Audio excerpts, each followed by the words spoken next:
สุดท้ายที่เฮาได้เฮียนด้วยกันปีสุดท้ายที่เฮาจะต้องจากกัน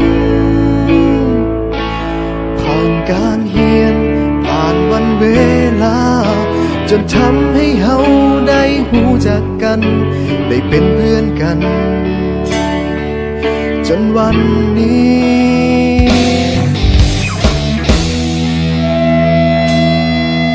มาถึงม.7 ปีนี้ก็เลยห้องเพลงนี้แทนใจก่อนที่เฮาจะจากไปห่างกันให้ทุกคนจดจำในใจฝากเพลงนี้ไว้ให้คิดถึงกันเมื่อต้องถึงวันที่จากไป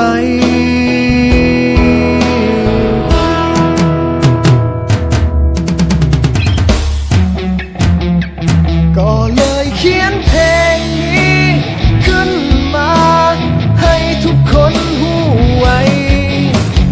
ออกมาจากหัวใจของเพื่อนคนนี้ถึงจะอยู่แห่งหนใดยังคิดถึงกันทุกวินาทีจึงขอมอบเพลงนี้แด่เพื่อนทุกคน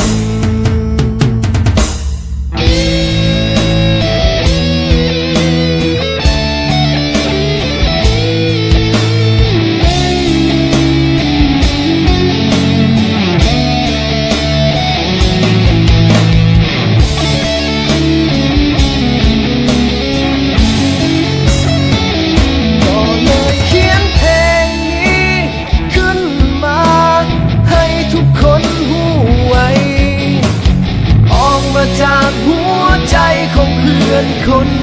นี้ถึงจะอยู่แห่งหนใดยังคิดถึงกันทุกวินาทีจึงขอมอบเพลงนี้แด่เพื่อนทุกคน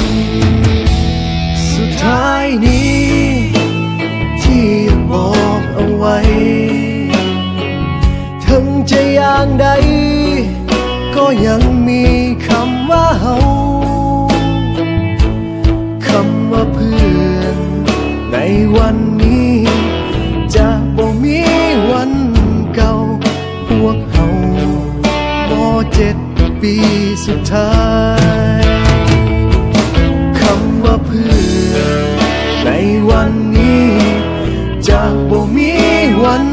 เก่าพวกเฮาม.7 ปีสุดท้ายพวกเฮาม.7 ปี